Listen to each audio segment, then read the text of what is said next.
যারা তাকে মনে প্রাণে ভালোবাসে, আপা বলতে বলতে মুখ দিয়ে রক্ত বাইর করে ফেলে, তাদের কেউ কিন্তু জীবন দিতে আগায় আসলো না। এই ব্যাপারটাই সবাই আলোচনা করতেছে, যদিও আমি এই ব্যাপারটার সাথে একমত না। কোন ব্যাপারটা জানেন? অনেকেই বলতেছে বিভিন্ন মিডিয়াতে যে আল্লামা সাঈদী হুজুরের ফাঁসির রায় ঘোষণা হওয়ার সঙ্গে সঙ্গে ঢাকা সহ সারা বাংলাদেশে যে অবস্থার সৃষ্টি হয়েছিল, এবং ওই টাইমে 2 থেকে 3 দিনে কেউ বলে 70 জন, আবার আনঅফিসিয়ালি শোনা যায় 200-র উপরে মানুষ শহীদ হয়েছে। শুধু রায় ঘোষণা শুনছে, ওইটার রিয়াকশন আর যেভাবে ঝাঁপায়া পড়ছে, মানে রায় মানে না, আর পুলিশ সেটা বাধা দিছে বুলেটের মাধ্যমে, ওইভাবেই তারা শহীদ হয়েছে। কিন্তু বঙ্গবন্ধুর কন্যা শেখ হাসিনার মৃত্যুর রায়তে এমন কোনো ঘটনা কেন ঘটলো না? এবং যারা পালায়ে আছে তারাও তো এমন কিছু বলল না যে ভাই সবাই জান দিয়া ফেলাও, ঝাঁপায়া পড়ো, শহীদ হয়ে যাও, আমাদের হাসিনাকে ওরা ফাঁসি দিছে। কই এরকম কোন গরম বক্তব্য শুনছেন? শোনেন নাই। এবং দেশের ভিতরে যারা ওই যে মিছিল করে, সূত্রাপুরে বলে জয়, আর ফকিরাপুরে আইসা বলে বাংলা, জয় বাংলা, তারাও কিন্তু কেউ জীবন দিতে আসলো না। ওই ব্যাপারটাই সবাই তুলনা করতেছে, কিন্তু আমি এর সাথে একমত না। আল্লামা সাঈদী হুজুরের সাথে শেখ হাসিনার তুলনা হইতেই পারে না। আরে আল্লামা সাঈদীকে তো ওনারা ভালোবাসে বুকের ভিতর থেকে, অন্তরের অন্তরস্থল থেকে। ওনারা মরতে রাজি কেন? কারণ ওনাদের ভালোবাসার মানুষ, চোখের মনি আল্লামা সাঈদী হুজুর, তাই না? আর ওনাকে যারা ভালোবাসে, অর্থাৎ শেখ হাসিনাকে যারা ভালোবাসে, তারা তো ভাই নুন খাইছে, এই জন্য গুণ গায়। হ্যাঁ, ওই যে টাকা পয়সা পাইছে, চাকরি বাকরি পাইছে, শেয়ারের ব্যবসা পাইছে, অনেক কিছু পাইছে, বিদেশে বাড়ি বানাইবার ডলার পাইছে, বাংলাদেশে রাজত্ব করার জন্য পুলিশ, র্যাব, আর্মির সহযোগিতা পাইছে, অর্থাৎ নুন খাইছে, এই জন্য গুণ গাইতে হয়। চক্ষু লজ্জা, ওইটা হলো চক্ষু লজ্জার ব্যাপার। আর আল্লামা সাঈদী হুজুরকে হইল ভিতরের অন্তরস্থল থেকে ভালোবাসার ব্যাপার। ওনার জন্য জীবন দিবে, কিন্তু শেখ হাসিনার জন্য আইসা জীবন দিবে না ভাই, জীবন দিবে না। ওই ককটেল টকটেল দিয়ে একটা ছুঁড়া মারবে। যাই হোক, এগুলো নিয়ে টেনশন নেওয়ার কিছুই নাই ভাই, সব কিছু ঠিক হয়ে যাবে। বেঠিক হওয়ার রাস্তা নাই তো, চারিদিকে শুধু চোখ আর চোখ। এই চোখগুলা কাদের? পাহারাদার, পাহারাদার, এমন ভাবে চারিদিকে পাহারা ভাই। হ্যাঁ, পুরা বাংলাদেশকে তো এখন পাহারা দিচ্ছে। কেউ যদি একটা ভুল করে ছোট্ট কথাও বইলা ফেলায় না, সেটারও রেহাই পায় না।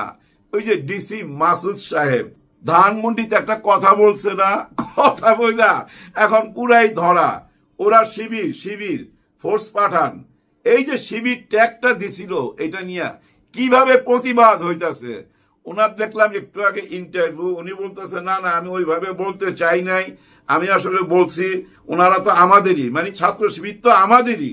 এই তো আরেকটা বিপজ্জনক কথা, এটা বললেও কিন্তু উনি সমালোচনা করবে এখন, কারণ উনি বলতেছে ছাত্র শিবির তো আমাদেরই, ওনাদের বিরুদ্ধে আমি তো কোনো কথা বলি নাই। ওই যে ওইটুক নাকি ওই যে শিবির নিয়ে যে কথা বলছে, ওইটুক কাইটা নিয়ে কেউ ভাইরাল করছে। এইভাবে উনি জবাবদিহি করতেছিল, শুধু শিবির বইলা জবাবদিহি করতে হয়। তার মানে কিভাবে চারিদিকে পাহারা দিচ্ছে বাংলাদেশকে। হ্যাঁ ভাই, আগামী নির্বাচনও দেখবেন ভাই, প্রত্যেকটা কেন্দ্রে শুধু পাহারা আর পাহারা, চারিদিকে সিসি ক্যামেরা। এই যে ডিজিটাল যুগ যাকে বলে, এই ডিজিটাল যুগটা আপনারা দেখতে পাবেন। এই নির্বাচনটা টোটালটাই ভাই আপনি ঘরে বসে দেখতে পারবেন, যে যেখানে আছে সেখান থেকেই দেখতে পাবেন। কারণ এমন একটা কেন্দ্র বানাচ্ছে, অর্থাৎ নির্বাচনের যে সেন্ট্রাল অফিসটা, যেখানে সেন্ট্রাল অফিস থাকবে, ওইখানে এমন একটা স্ক্রিন থাকবে, সারা বাংলাদেশ কি আপনি দেখতে পাবেন, এবং সারা বাংলাদেশের যেখানে যেটা প্রবলেম হবে সঙ্গে সঙ্গে যোগাযোগ করতে পারবেন। এরকম ব্যবস্থাই করা হচ্ছে। ভোট জালিয়াতি করার দিন শেষ, একদম দি এন্ড। কেউ ভোট জালিয়াতি করার চিন্তা যদি করেন যে আমি জালিয়াতি কইরা পাশ কইরা আসুম, আমার এলাকার ডিসি, পুলিশ কমিশনার এবং সবাইকে হাত কইরা টাকা পয়সা দিয়া আমি ভোট চুরি কইরা পাশ কইরা ফালামু, এরকম চিন্তা ভাবনা যদি থাকে, মাথা থেকে বাইর কইরা ফালায়া দেন। পারবেন না ভাই, পারবেন না। এই নির্বাচনটা ভাই অন্যরকম একটা নির্বাচন হইতে যাচ্ছে। এই নির্বাচন মানে খালি বুঝেন না ক্ষমতা হস্তান্তর, এই নির্বাচন মানে সেইটা না, কিন্তু এক দল গেল আরেক দল আসলো। আয় হায়, কি কথা মনে পড়লো আমার, এক দল খায়া গেছে আরেক দল খাইতে বসে আছে নাকি খাইতে আসতেছে, এরকম একটা কথাই তো বলছিল তাই না মিজানুর রহমান আজহারী স্যার? এরকম একটা কথাই বলছিল যে এক দল খায়া গেছে আরেক দল খাইতে বসে আছে। সেই থেকে যে ভাই শুরু হইলো, হায় হায়, উনি কিন্তু বইলা আবার চলে গেছে মালয়েশিয়ায়, কিন্তু ওই আলাপ কিন্তু এখনো চলতেছে। গতকালকে বোধহয় উনি আবার বাংলাদেশে আসছে।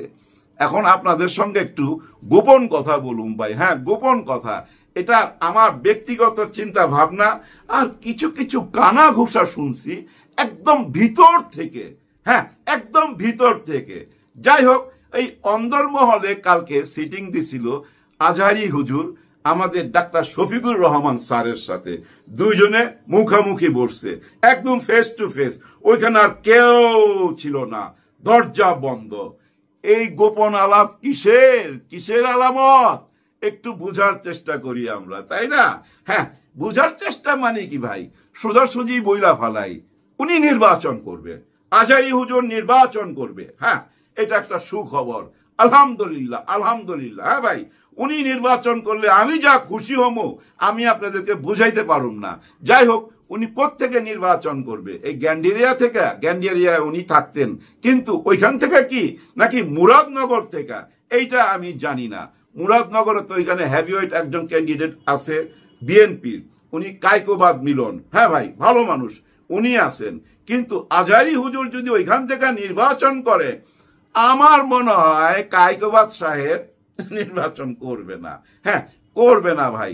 যাই হোক, এটা আমার নিজের ব্যক্তিগত কথা, আপনারাও ভাই আপনাদের রিয়াকশন জানাবেন ভাই কমেন্টের মধ্যে, যে আজহারী হুজুর নির্বাচন করলে কেমন হবে। আমি তো মনে করি ভাই এর চেয়ে ভালো কিছু হইতে পারে না। আর উনি যদি নির্বাচন কইরা পাশ কইরা আসে, যদি মানে কি উনি তো পাশ করবেই, পাশ করলে উনি হবেন ধর্মমন্ত্রী, নিশ্চয়ই ধর্ম মন্ত্রণালয় ওনাকে দেওয়া হবে। যদি জামাতে ইসলাম ক্ষমতায় আসে, তাহলে আমার এই কথাটা বাস্তবায়ন হবে। আর একটা কি বাস্তবায়ন হবে জানেন? যদি জামাতে ইসলাম ক্ষমতায় আসে, আমাদের এই স্বরাষ্ট্রমন্ত্রী কে হবে বলেন তো? আপনারা আজকে একটা কাগজে নোট করে রাখতে পারেন, লেখা রাইখা দেন ভাস কইরা, সত্য হইতে পারে তাই না? কার নাম বলবো আমি বলেন তো? আপনারা বুঝা গেছেন, পিনাকি ভট্টাচার্য। গতকালকে ভিডিওতে ওনারা স্যার বলছি না, কেন স্যার বলছি, অ্যাডভান্স বললাম, কারণ কি জানেন? উনি তো স্বরাষ্ট্রমন্ত্রী হইতে যাচ্ছেন আগামীতে, যার জন্য এখন থেকে স্যার বলার চেষ্টা করতেছি, মাথায় রাখেন। হ্যাঁ ভাই মাথায় রাখেন। আরেকজনের কথা নিয়ে আসবো এখন। কেন এনাদের কথা আনতেছি জানেন? এই জুলাই গণ অভ্যুত্থান 36 দিনে তো হয়েছে, এটা আমরা দেখছি। আমরা তো ভাই ওই যে কোকিলের মতো কাকের বাসায় এসে ডিম পারতেছি, বিশেষ করে আমরা কখন সচেতন হইলাম? যখন শেখ হাসিনা চইলা গেল, তখনই তো আমরা স্বাধীনতা পাইলাম এবং মুখ খুললাম। কিন্তু এর আগে কারা মুখ খুলছিল সেটা কি ভুলা গেলে হবে? ভুলতে কি পারি আমরা ইলিয়াস হোসেনের কথা? ভুলা কি উচিত? ভুলা কি উচিত আমাদের কনক সারওয়ার স্যারের কথা? নিশ্চয়ই না। ওনাদের অবদান আছে ভাই। গত 15-16 বছর ওনারা কিন্তু যুদ্ধ কইরা গেছে, আমাদের ভিতরে চেতনা জাগায় গেছে, সত্য মিথ্যাটা আমাদেরকে বুঝাইছে, আমাদের ভিতরে ঢুকাই দিছে ভাই। কি ঢুকাই দিছে? যে অন্যায় প্রতিবাদ করো, বারবার এই জিনিসটা আমাদের মধ্যে ঢুকাই দিত, কিন্তু আমরা প্রতিবাদ করতে পারতাম না, কারণ আমরা ভীতু ছিলাম। আমরা বলতে কিন্তু আমি আমাকেই বুঝাচ্ছি, আমি তো করি নাই, এরকম অনেকেই পারে নাই, কিন্তু ভিতরে ক্ষোভ ছিল ভাই। আর এই ক্ষোভগুলা আমরা নিজেরা প্রকাশ না করতে পারলো, ওনারা যখন প্রকাশ করত শান্তি পাইতাম, কমেন্ট করতাম, লাইক দিতাম এবং ওনাদেরকে পছন্দ করতাম। কিন্তু 5ই আগস্টের পরে হঠাৎ কইরা দেখলাম কিছু মানুষ আইসা ওনাদেরকে ভাই কলঙ্কিত করার চেষ্টা করলো, বিভিন্ন রকম কমেন্টের মাধ্যমে, বিভিন্ন রকম কন্টেন্ট বানায়া ওনাদেরকে যা ইচ্ছা তাই বলার চেষ্টা করলো। কারণ ওনারা ওই যে মুখের উপরে তিতা কথা বইলা ফালায়, যেটা হজম করতে পারে না, যার জন্য একদল মানুষ ওনাদের পিছনে লাইগা গেল। কিন্তু লাইগা গেলে কি হবে? কিচ্ছু হবে না ভাই। দেখেন আমরা কিন্তু 5ই আগস্টের পরে সবাই আশা করছি ওনারা বাংলাদেশে চলে আসবে, কিন্তু আসে নাই। পিনাকি ভট্টাচার্য দেখেন উনি আমাদের আকাশের উপর দিয়া চীনে গেছে, চীনে যায় মিটিং করছে। ওই চীনের মিটিং যাওয়ার পরই আমার ভিতরে ভাই একটা প্রশ্ন জাগলো, কি ব্যাপার উনি চীনে কেন গেলেন? কারণ কি? কারণ তো খুঁজে বাইর করতেই হবে। কারণ একটাই ভাই, এই যে 16 বছরের চেষ্টা তো আর বৃথা যাইতে পারে না। এইভাবে কি ওনারা বিদেশ থেকে সারা জীবন খালি প্রতিবাদী কইরা যাবে? দেশের জন্য কিছু করতে হবে না, মাঠে আসতে হবে না, মাঠে নামতে হবে না? হ্যাঁ, নামতে হবে। ইলিয়াস হোসেন সাহেবও চলে আসবে, এটা আমার বিশ্বাস।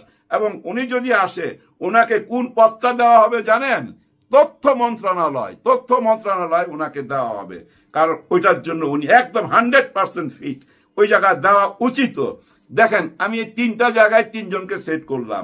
আজহারী হুজুরকে ধর্ম মন্ত্রণালয়, পিনাকি ভট্টাচার্য স্বরাষ্ট্রমন্ত্রী, তথ্য মন্ত্রণালয় আমাদের ইলিয়াস হোসেন। এই যে 3 জনের কথা বললাম, এটা শুধু আমার কল্পনা না ভাই, শুধু কল্পনা না, এরকম আলোচনা ভিতরে ভিতরে চলতেছে। দেখেন এই যে জামাতে ইসলাম সারা বাংলাদেশে 300 আসনে ওনাদের কিন্তু ক্যান্ডিডেট দিয়ে দিছে। তার মানে ওই 300 মানুষই কি নির্বাচন করতে যাচ্ছেন? না, অবশ্যই না। ওই 300 দিছিল ওনাদের আদর্শকে প্রচার করার জন্য। ওনারাই যে নির্বাচন করবে এটা ভাইবেন না। ওইখান থেকে অনেক কিছু চেঞ্জ হবে, অনেককে আলাদা সাইড লাইনে বসায়া নতুন নতুন মুখ নিয়ে আসবে। আর এই নতুন নতুন মুখের মধ্যে থেকে ঢাকা বিশ্ববিদ্যালয়, রাজশাহী বিশ্ববিদ্যালয়, জাহাঙ্গীরনগর বিশ্ববিদ্যালয়, চিটাগাং বিশ্ববিদ্যালয়, ওইখান থেকেও আসবে ভাই নতুন মুখ। কারণ ওই নতুনদের হাতেই তো দেশটাকে তুইলা দিতে হবে, তাই না? ওই জন্য ওই নতুন মুখগুলো আসবে।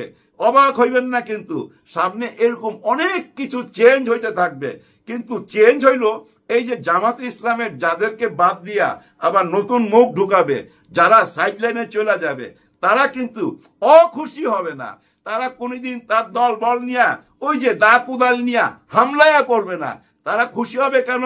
যে আল্লাহ আমারে বাঁচাইছে ভাই, বিরাট দায়িত্ব। এই দায়িত্ব যদি আমি পালন না করতে পারতাম তাহলে তো জাতি আমাকে ক্ষমা করতো না, আল্লাহ আমাকে ক্ষমা করতো না। আমাকে এই দায়িত্ব থেকে মুক্ত করা হয়েছে, আমি সাইড লাইনে চলে গেলাম। এইটাই উনার মনোভাব, এইটাই চিন্তাধারা। এইভাবেই উনারা বড় হয়েছে। হ্যাঁ, ওই যে ছাত্র শিবির থেকে ধীরে ধীরে বড় হইয়া জামাতে ইসলাম হয়েছে। ছোটবেলা থেকে এই শিক্ষাটাই পাইছে। গত 54 বছরই উনারা নিজেদেরকে চেঞ্জ করছে। এই যে অনেকে আইসা বলে না জামাতে ইসলাম মা বোনদেরকে ধর্ষণ করছে, লক্ষ লক্ষ মানুষ হত্যা করছে, এগুলো তো বইলা বেড়ায়, তাই না? কিন্তু গত 54 বছরের ইতিহাস ঘাইটা বাইর করেন। এই যাদেরকে রাজাকার বলছেন, যাদেরকে বলছেন তারা ধর্ষণ করছে, তাদেরকে তো প্রমাণ করতে পারেন নাই।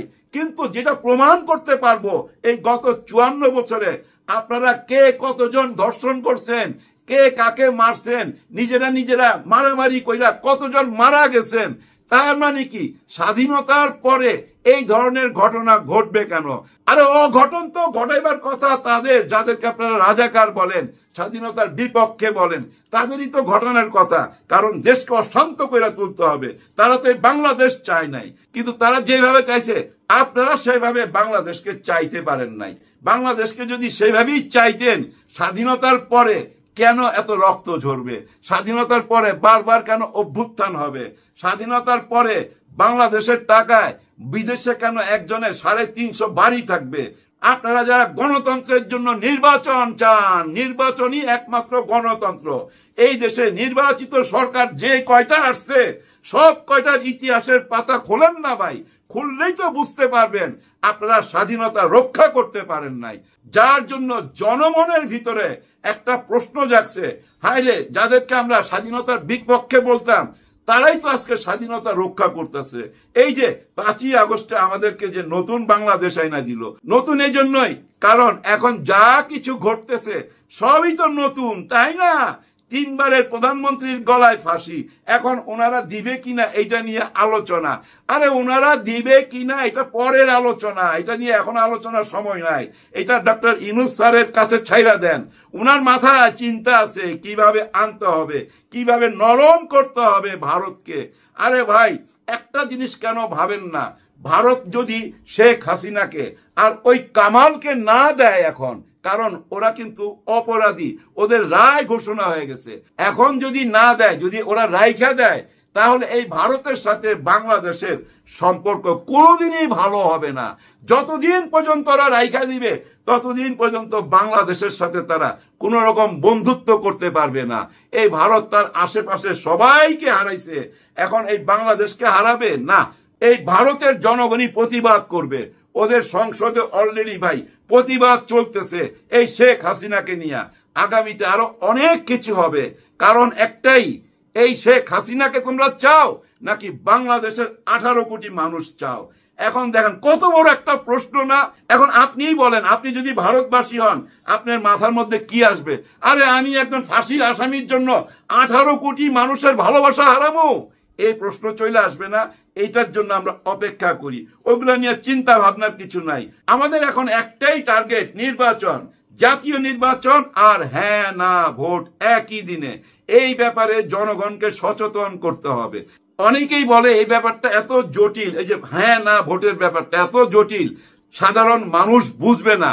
এগুলো যারা বলে আপনারা বুঝা নিবেন, ও নিজেই চায় না হ্যাঁ না ভোটটা, ও নিজে চায় না। ও নিজে চায় না বইলা ওই জনগণের উপর দিয়া চালায় দেয়, ওর নিজের মনের কথা ওইটা, এটা ভাইবা নিবেন। এই ধরনের কথা যারা বলবে এই মিডিয়াতে আইসা, বুঝা নিবেন এটা তার মনের কথা অন্যের ঘাড়ে চাপায় দিয়া প্রকাশ করতেছে। ভিডিওটা আর বেশি বড় করব না, অনেক চমক সামনে বাকি রয়ে গেছে, অনেক চমক। আমি প্রায় বলি না যে আপনারা আগামী 4 মাস এমন কিছু দেখতে পাবেন যে আপনাদের মাইন্ড সেট আপ হয়ে যাবে যে আপনারা কোন দিকে যাবেন। আর যারা মনে করেন যে নির্বাচন সুষ্ঠু হবে না, নির্বাচনে কারচুপি হবে, এটা একটা পাতানো নির্বাচন হবে, এই ধরনের কথা যারা বলবে বুঝা নিয়েন তারা মনে মনে হাইরা গেছে। ওই হাইরা যাওয়ার কথাই কিন্তু ওইগুলা, ওরা কিন্তু নির্বাচনের পরে ওই একই কথা বলবে যে নির্বাচন হয়েছে পাতানো নির্বাচন। এই শব্দটা মনে রাখেন, পাতানো নির্বাচন, এই কথাটাই তারা প্রচার করবে এবং এখন থেকেই প্রচার করা আরম্ভ হয়ে গেছে। তার মানে তারা এখনই বুঝা ফেলাইছে তারা হেরে যাচ্ছে, এটাই চরম সত্যি। এর চেয়ে বড় সত্যি কি জানেন?